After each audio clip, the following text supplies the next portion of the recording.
grand journal de Télésignal.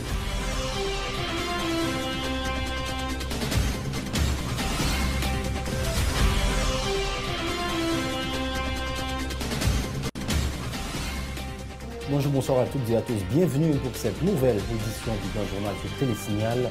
Excellente semaine, merci d'être avec nous.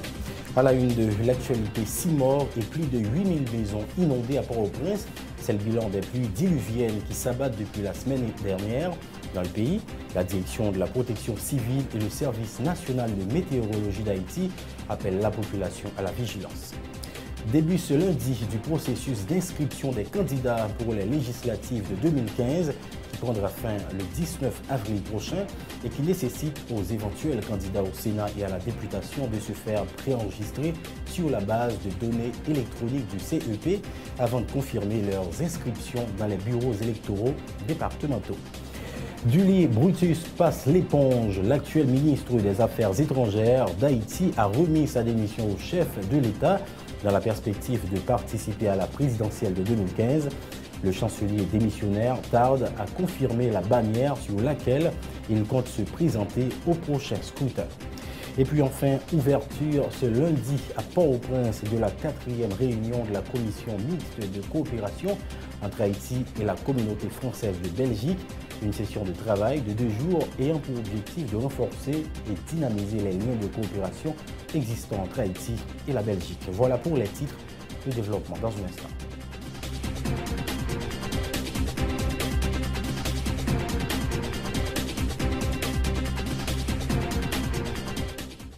Bonjour, je suis Daniel, je vis aux Caraïbes. Malheureusement, quand il s'agit de shopping, je suis toujours à court de choix.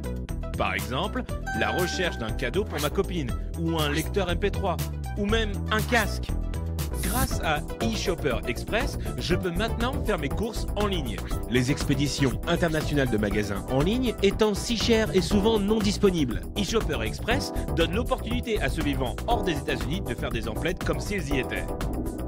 Il suffit d'aller sur le site www.eshopperexpress.com, ouvrir un compte gratuit et voilà, vous recevrez votre propre adresse aux États-Unis. N'oubliez pas d'utiliser votre adresse aux États-Unis pour tous vos achats en ligne. eShopper Express vous informera dès l'arrivée de vos colis chez eux par courrier électronique. Une fois votre colis arrivé, vous aurez la possibilité de demander l'acheminement immédiat chez vous ou à votre bureau, ou de mettre vos paquets en attente si vous en attendez d'autres. Vous pouvez alors demander la consolidation de vos paquets en un seul envoi. La consolidation peut vous faire économiser jusqu'à 50% sur les frais d'expédition internationaux. Incroyable! eShopper Express livrera vos colis à votre porte en quelques jours.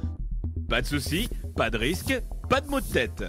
Pour plus d'informations, accédez à www.eshopperexpress.com.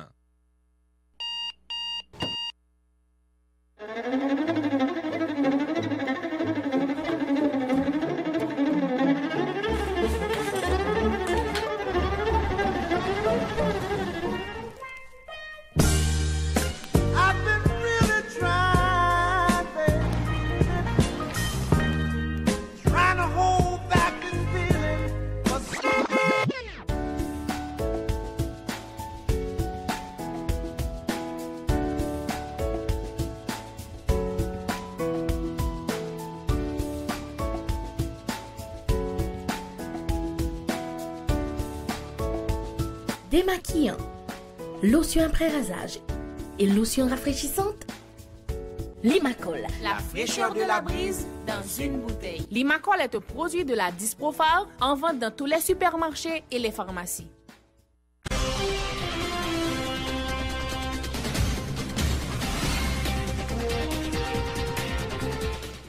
Merci de votre fidélité. Le développement du journal. Comme annoncé, 5 morts, 8377 maisons inondées. Tel est le bilan des dégâts enregistrés à Port-au-Prince suite aux récentes pluies qui se sont abattues le week-end écoulé sur plusieurs départements du pays. Dans le département de la Grande-Anse, 391 maisons sont inondées. Le département de l'Ouest et de la Grande-Anse restent jusqu'à présent les 2 départements les plus touchés par ces averses qui s'abattent sur le pays presque chaque jour depuis 2 semaines, selon les explications du Bureau de la protection civile. Écoutons à ce sujet les précisions de la directrice de la DPC, Alta Jean-Baptiste, et la coordonnatrice départementale l'Ouest de la direction de la protection civile, Nadia Louchard, qui intervenait au micro de Wesley Antoine et Yvon Seïd. La pluie a tombé presque sur les 10 départements depuis 2 semaines et demie. Mais 2 départements qui sont affectés, c'est le département de l'Ouest et le département de la Grand'Anse. Dans le département, il y a des inondations et il y a un glissement de terrain tout. Depuis 2 semaines, la pluie a tombé. Dans le week-end, nous jouons des pertes en vie humaine. La majorité des dégâts étaient faits surtout dans le département de la Grand'Anse, comme dit avec dans le département de l'Ouest, mais c'était surtout cailles qui étaient envahies par de l'eau, cailles qui étaient écrasées, et puis il était affecté un peu l'agriculture avec infrastructure. Week-end, gagné. Dans le niveau département de l'Ouest, nous gagnons communes qui sont dans la zone métropolitaine qui sont très affectées. Nous avons Gressier, Carrefour, Delma, Cité Soleil et puis Tabar. Il y a 6 morts, 3 morts au niveau de Carrefour, 3 morts sont sortis dans Sapoti. Dans Sapoti, dans la zone fêlée par en bas, il y a un caille qui glissait, une tête cassée. Ça veut dire un déboulonnage qui tombait. Là-dedans, il y a 3 petits monde qui mourent. Il y a 7 ans, il y a 4 ans, avec 8 ans. Les 3 personnes qui mourent d'Elma. Le premier, c'est une jeune fille, c'est Mule Le Rocher, dans Delma 31, qui tombait, qui tuait lui-même. Les 2 petits personnes, c'est en haut, dans Solino. Les activités de pluie restent possibles pour ce soir à travers tout le pays, notamment au niveau du département de l'Ouest. Selon le directeur du Centre national de météorologie d'Haïti, Ronald Semelfort, qui profite pour inviter les personnes habitant dans des zones à risque à prendre le maximum de précautions nécessaires afin de ne pas être victime. Ronald Semelfort était au micro de Wesley Antoine et Yvon Seïd. Au moment où on a parlé là, et selon analyse et configuration temps dans la région Caraïbes là, et bien analyse des champs de surface, d'altitude et autres, et bien montrer que gagnant une petite combinaison de creux en surface, une petite combinaison de creux en altitude et creux en surface, et puis qui est capable toujours combiner pour nous quelques averses et la pluie isolée et sous quelques départements encore et pour en fin d'après-midi et surtout dans la soirée. Donc maintenant par rapport à niveau de saturation que tout sur lieu déjà gagné et face à toutes les quantités pluviométriques qui déjà enregistrées pendant tout le dernier temps ça, eh bien et c'est ça que fait le secrétariat permanent qui les affaires avec Désastres et joindre ensemble avec le Centre national de météorologie pour demander tout le monde qui habite dans une zone sensible à ces dangers et tels que inondation, glissement de terrain, éboulement, pour continuer à prendre en pile précaution pour ne pas continuer à enregistrer l'autre perte en vie humaine encore. Et jusqu'à présent, et modèle pour encore montrer vraiment gain de situation de sécheresse qui va retourner dans la région Caraïbes là pour le moment. Donc dans les prochains jours, nous sommes capables toujours atteindre nous encore à nouveau et à des activités de pluie, surtout dans la soirée et puis avec même toujours un risque inondation, glissement de terrain, éboulement. L'autre fois encore, on a demandé aux populations prendre en pile précaution, et surtout dans une zone qui est très sensible. Il faut souligner que le ministère de l'Intérieur et des collectivités territoriales a pris l'engagement d'apporter sa contribution dans la réalisation des funérailles des 6 victimes causées par les récentes inondations survenues dans le département de l'Ouest le week-end écoulé suite aux averses qui se sont abattues sur le dit département. Nous l'avions annoncé en titre début ce lundi du processus d'inscription des candidats au Sénat et à la députation pour les prochaines législatives, lequel processus doit prendre fin le 19 avril prochain. Les candidats doivent d'abord se faire préenregistrer sur le site internet du CEP à travers un formulaire que l'institution électorale a mis à la disposition des partis. Le formulaire permettra aux organisations politiques agréées pour les élections de 2015 d'enregistrer les noms des candidats qui utiliseront leur bannière, a expliqué le directeur des opérations électorales, le maire Honora. Après la phase de préenregistrement, les candidats munis de leur formulaire dûment rempli passeront vérifier l'authenticité de leurs documents dans les bureaux électoraux départementaux, les BED, afin de valider leur inscription, a ajouté le maire Honora. On l'écoute. Les partis politiques qui ont gagné, ils ont formulaire dans main que ont commencé à retourner par nous. Il y a un utilisateur qui ont même désigné, qui a enregistré tout candidat parti et nous-mêmes nous avons utilisateur ça un mot de passe. La rentré sur le système là, les enregistrer tout candidat et les fin enregistrer la pointer et la imprimer feuille les enregistrer. C'est alors après préenregistrement la venir dans bed différents beds nous gagnons dans le pays avec documents candidat venir avec documents. OK, nous-mêmes dans le bed là on a vérifié à partir de l'application web que nous gagnons, que le candidat lui-même il gagne tout. On a checké un après un physiquement document pour et l'en fin checké depuis conforme, complète, et bien on a reçu le candidat il fait dépôt de candidature. Aujourd'hui, c'est le démarrage du processus de dépôt de candidature des sénateurs et des députés. Si un candidat a envoyé formulaire à tourner dans le CEP avec nos utilisateurs, il y a un mot de passe qui a monté sur le site là, enregistrer tout candidat et candidat lui-même venu n'a pas recevoir la candidature.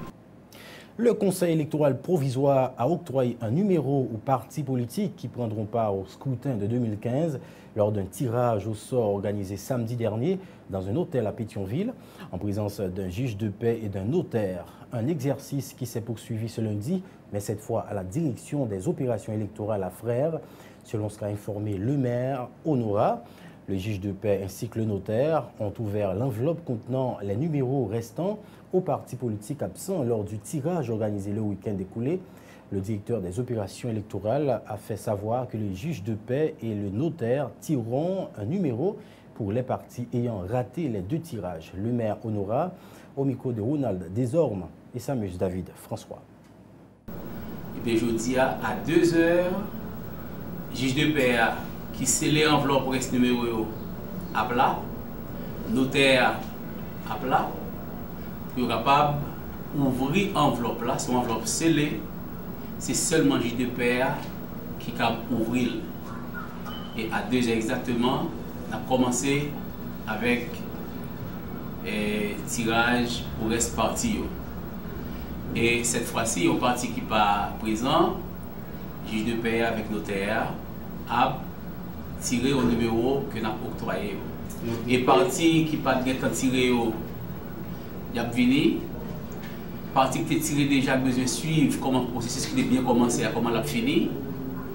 Il y a renouvelé déjà, qui souhaitait que là, nous sommes capables de finir avec le processus. Une fois que le tirage sera fini, chaque parti politique a un numéro, le candidat est capable de bannière parti pour aller utiliser le numéro ça pour mener une campagne et nous-mêmes nous avons outils dans le tout pour nous préparer maquette bulletin pour le candidat. Nous avons déjà le numéro capable de poursuivre normalement. Jusqu'à présent, le processus a démarré très bien et sans cassure et jusqu'à ce que nous arrivions dans le bout de processus.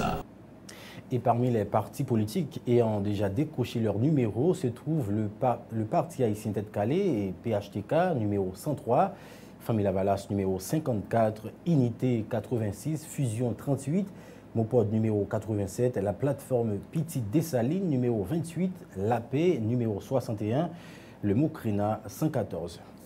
Et puis sachez que la liste des éventuels candidats à la présidence s'allonge de plus en plus. Le ministre des Affaires étrangères, Pierre Julie Brutus, ne passe pas par 4 chemins pour confirmer sa participation à la présidentielle de 2015. Je suis un potentiel candidat à la présidence, probablement sous la bannière du parti KID, a déclaré ce lundi le chancelier Julie Brutus, affirmant avoir déjà remis sa démission du gouvernement. Il rappelle être en pourparlers actuellement avec les responsables du parti politique subventionné. Le ministre démissionnaire Julie Brutus au micro d'Éphésiens Mathieu. Moi, je démissionne parce que la loi électorale est claire. Tout membre du gouvernement qui t'a voulu présenter dans la prochaine élection est supposé démissionner 30 jours après publication de la loi électorale. Maintenant, est-ce que le candidat à la présidence, nous devons essayer d'envier moins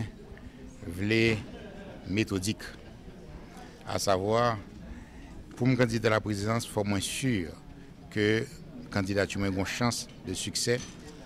Et deuxièmement, c'est par l'occasion qu'on est capable de permettre que un ensemble de débats qui peut être, je dis, extrêmement important.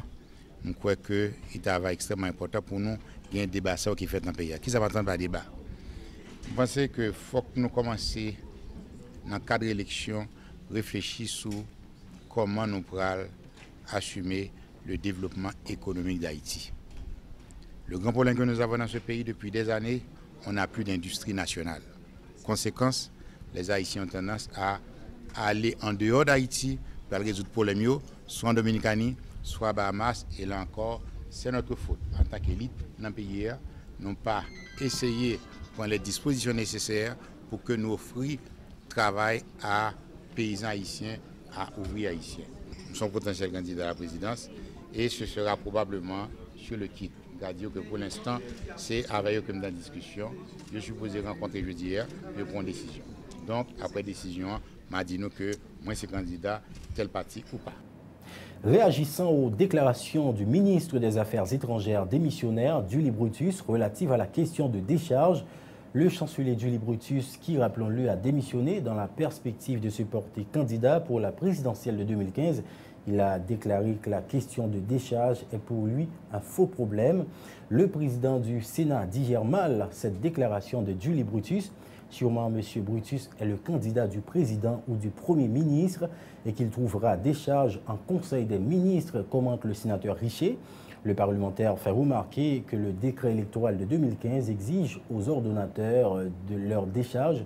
Andris Richer, qui dit reconnaître le droit du ministre démissionnaire Julie Brutus de se porter candidat dans le cadre des prochaines élections, invite le chancelier démissionnaire à agir conformément à la loi. Le sénateur Andris Richer. Le ministre des Affaires étrangères, qui a été notre représentant à l'OEA pendant plusieurs années, ça veut dire que ce n'est pas quelqu'un de simple, son gros personnage lié.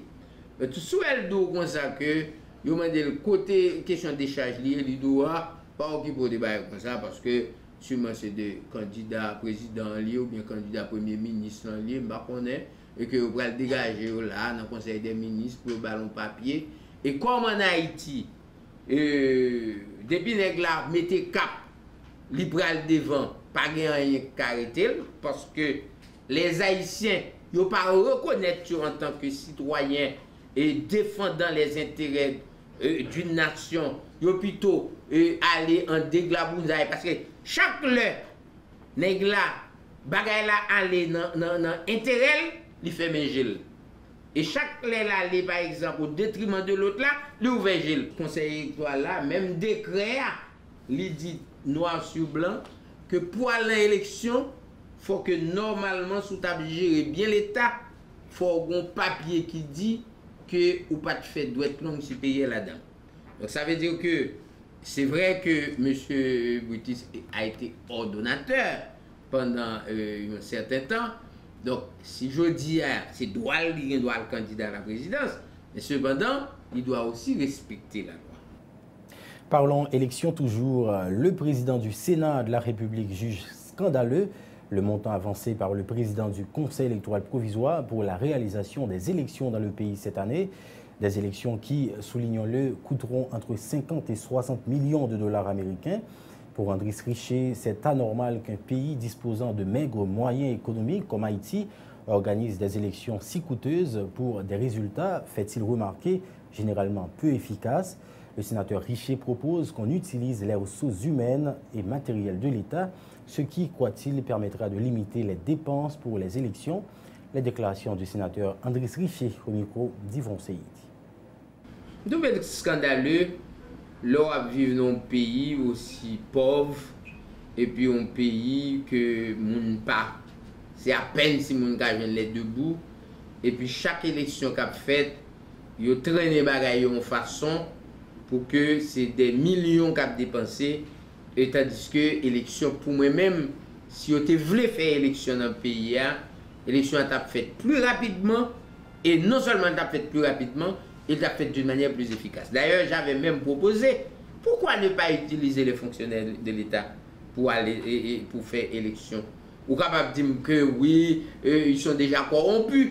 Mais cependant, si nègre, c'est l'État déjà payé déjà, pour qu'ils soient obligés de nous l'autre l'argent pour aller payer d'autres personnes, parce que bah même considérer ça comme des créations d'emplois, puisque normalement, c'est des gens parfois qui allaient dans le bagage là, parce que qui viennent, ça revient régler, on va connaître. Et puis, élection est toujours virée en cabouillaille, élection n'est pas jambon, est toujours contestée, etc. Le président du conseil électoral a parlé de près de entre 50 et 60 millions de dollars pour organiser l'élection. Il dit bon, premièrement, c'est des élections qui peuvent aller échelonner son paquet de temps tout. D'ailleurs, depuis qu'on y a, ça a recommencé, c'est l'argent qu'on a dépensé effectivement. Mais cependant, est-ce qu'il n'y avait pas moyen de faire les choses autrement? La 4e réunion de la commission mixte de coopération entre Haïti et la communauté française de Belgique, région wallonne, a été lancée ce lundi à Port-au-Prince, en présence notamment du ministre démissionnaire des Affaires étrangères, Julie Brutus, et des membres de la délégation belge. Cette session de 2 jours vise à renforcer et à dynamiser les liens de coopération existants entre les deux pays. Signé en septembre 1997, cet accord est basé sur la coopération technique et scientifique. Écoutons à ce sujet les explications du chancelier haïtien démissionnaire, Julie Brutus, au micro d'Éphésie Mathieu. Un plaisir immense à procéder ce matin aux côtés de Mme Del Cominet, l'administratrice générale de l'Agence wallonne à l'exportation et de Wallonie-Bruxelles International à l'ouverture des travaux de la 4e session de la commission mixte permanente Haïti, communauté française, région wallonne de Belgique. Je me réjouis que la 4e réunion de cet important mécanisme de coopération bilatérale, maintes fois reporté, puisse enfin se tenir ici en Haïti. Qu'il me soit permis, tout d'abord, de souhaiter la plus cordiale bienvenue en Haïti à tous les membres de la délégation belge. Puis-je rappeler à votre attention que la nation haïtienne et la nation belge partagent la même devise qui est « l'union fait la force ». C'est dans cet esprit que nous sommes ici ce matin pour unir nos efforts afin de renforcer et de dynamiser les relations d'amitié et de coopération entre la République d'Haïti et le Royaume de Belgique par l'intermédiaire de la communauté française région wallonne. Au nom du président de la République, son Excellence M. Michel Joseph Martelly, du Premier ministre, son Excellence M. Evans Paul, du gouvernement dans son ensemble et du peuple haïtien, je tiens à remercier les autorités belges qui ont toujours témoigné de leur solidarité et de leur amitié à l'endroit d'Haïti et du peuple haïtien. Les projets de coopération bilatérale font partie des priorités des deux gouvernements, a indiqué pour sa part la chef de la délégation belge. Pour Pascal Delcominet, ces projets axés entre autres sur la formation professionnelle, technique, visent notamment à contribuer au renforcement des capacités des partenaires haïtiens pour le développement du pays. Les propos de Pascal Delcominet ont été recueillis par Éphésie Mathieu. Je souhaite vivement que le présent projet de programme puisse d'une part s'articuler autour d'un nombre restreint de secteurs prioritaires et d'un nombre restreint de projets pour qu'ils soient plus efficaces, pour qu'on puisse les suivre, les accompagner plus efficacement. Et d'autre part, je me réjouis aussi que ces projets s'inscrivent dans l'approfondissement des initiatives qui ont déjà été menées. Ce sont des prolongations de projets qui ont été évalués favorablement, positivement l'année dernière. Et ce, au profit du renforcement de nos secteurs, de vos secteurs prioritaires. Mais cette préoccupation de ciblage prioritaire, c'est vraiment viser à cibler, je l'ai dit, une mise en œuvre optimale de nos projets. Alors nous avons donc cette coopération bilatérale que nous honorons ces jours-ci. entre Haïti et Wallonie-Bruxelles, mais je pense que nous devons également réfléchir à une meilleure complémentarité et des meilleures synergies avec les autres projets qui sont mis en œuvre en Haïti et qui bénéficient d'autres sources de financement de Wallonie-Bruxelles. Je pense notamment à différents appels à projets dans le cadre de ce que nous appelons la coopération décentralisée. 15 projets sont ainsi soutenus en Haïti au travers de cette coopération. Enfin, la Wallonie est également intervenue en faveur de projets liés au développement économique d'Haïti via un programme que nous appelons Initiative Wallonie-Belgique pour Haïti, que nous menons en collaboration avec la Banque interaméricaine de développement, et qui a permis le développement de projets d'assistance technique aux entreprises haïtiennes dans le but d'améliorer leur exportation, leur développement international. Et puis enfin, nous avons aussi soutenu des projets liés au changement climatique via un programme que nous appelons Fast Start. Autre nouvelle, en prélude à la célébration de son 50e anniversaire prévu en novembre prochain, l'Office national d'assurance vieillesse, par le biais de son directeur général, Emmanuel Ménard, a annoncé un ensemble de perspectives pour marquer ses 50 ans d'existence. Selon le DG de l'ONA, grâce à un accord signé entre l'institution et une firme disposant d'une plateforme médicale en mai prochain, à partir du mois de mai 2015, un service médical de soins intensifs sera disponible pour les pensionnés de l'ONA. Un numéro de téléphone sera disponible en ce sens pour permettre aux médecins de communiquer avec les pensionnaires en cas d'urgence. Emmanuel Ménard a aussi mentionné que le centre technologique de l'ONA sera mis sur pied en mai prochain dans le but de conserver tous les matériels de l'institution. Les précisions du DG de l'ONA, Emmanuel Ménard, au micro de Ludmilla Marc et Wendy Henry. Je suis en mesure d'annoncer pour nos pensionnés, à partir du mois de mai, nous gagnons un accord nous fait avec une firme qui est une plateforme médicale. L'on pensionné là, pensionné entre guillemets, t'as censé un grand monde, mais depuis 55 ans, me dit que le cabas pension. Eh bien, nous allons offrir nos services 24 sur 24, 7 jours sur 7. Si il y a un malaise, la numéro de téléphone que la carrelé, la parler avec un docteur qui a évalué ça le gain. Si son bail pour le prendre sous place, il doit dire qui ça pour le faire. Et si faut qu'ambulance vienne évacuer vers un centre hospitalier, eh bien c'est docteur ça ou bien infirmière ça parle avec l'IA, qui a le service là et les ambulances là viennent, ambulanciers urgentistes cap là a déjà connaît qui ça moun nan gain. Et n'a fait un l'autre bagaille tout, même si moun nan pas encore jamais relé, n'a fait un dossier médical pour chaque pensionné. Si ça a un problème, eh bien l'el relé, il y a déjà connaît son code que n'a bali, peut-être que il a servi avec code et que le gagne comme pensionnaire pour nous cabal un service rapide. En mai là, on va ouvrir le centre technologique de Delma, de l'ONA, Kaplan Delma 31.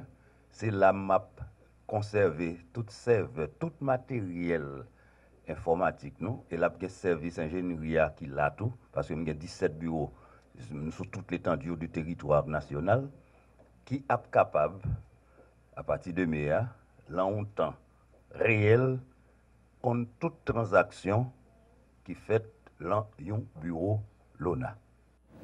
Autre perspective annoncée par le DG de l'ONA, la construction d'une maison de retraite payée par les Haïtiens d'ici et de la diaspora.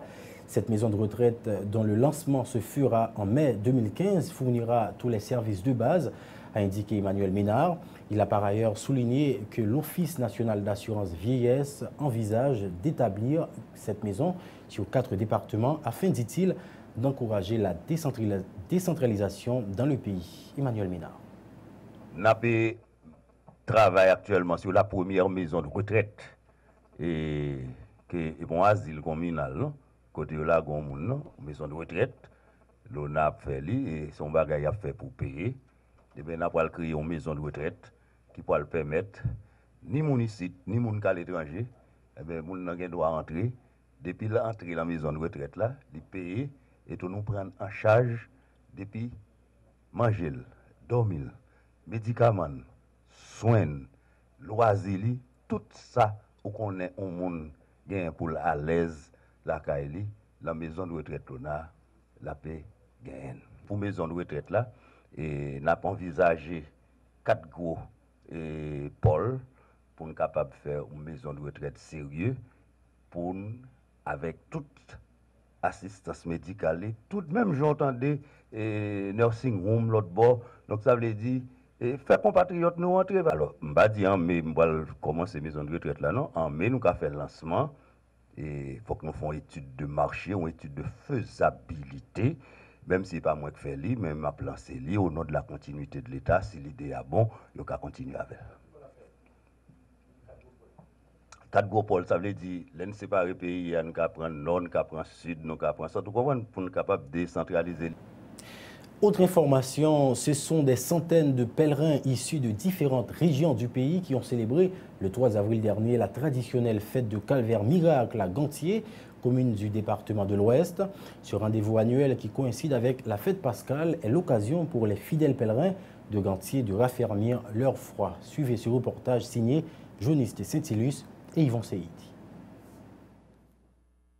Sous un soleil de plomb, lors d'un service œcuménique, des centaines de pèlerins rassemblés avec chacun son objectif personnel. En pitié de nous et du monde entier. Par sa douloureuse passion. En pitié de nous et du monde entier. Par sa douloureuse passion. En pitié de nous et du monde entier.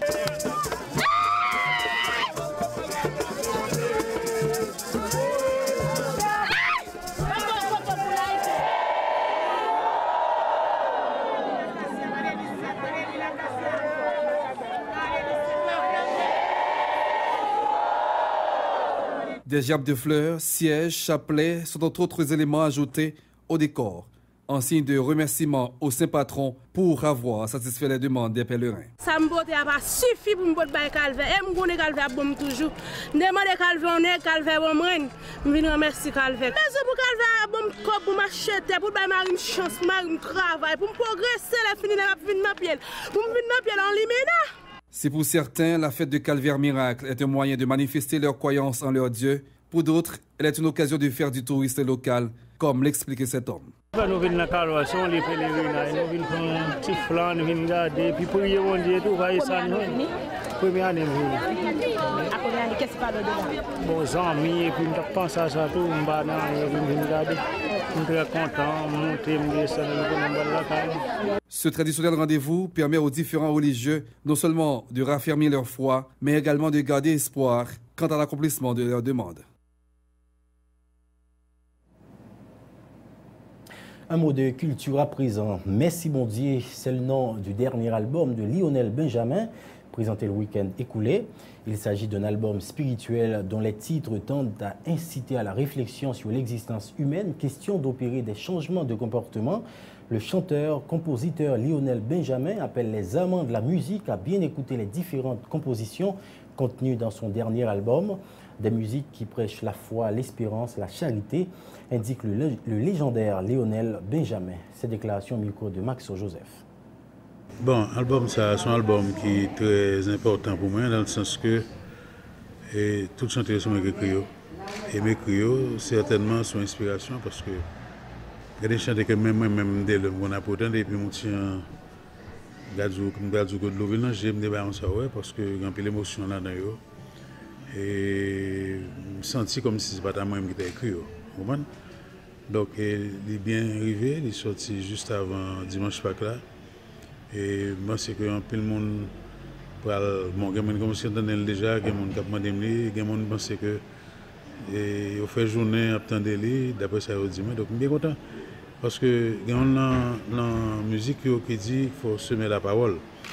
Eh bien, il faut semer la parole là. On a fait n'importe quel genre, on a fait dans CD, dans la musique, pour nous voir si le monde a peut-être changé vraiment, parce que nous rendons compte que le monde dans le qu'on est là, nous entrons dans une sorte de matérialisme, dit qui est un petit genre exagéré. Ouais, c'est-à-dire que tout le monde a couru de l'argent, tout le monde a couru des comme.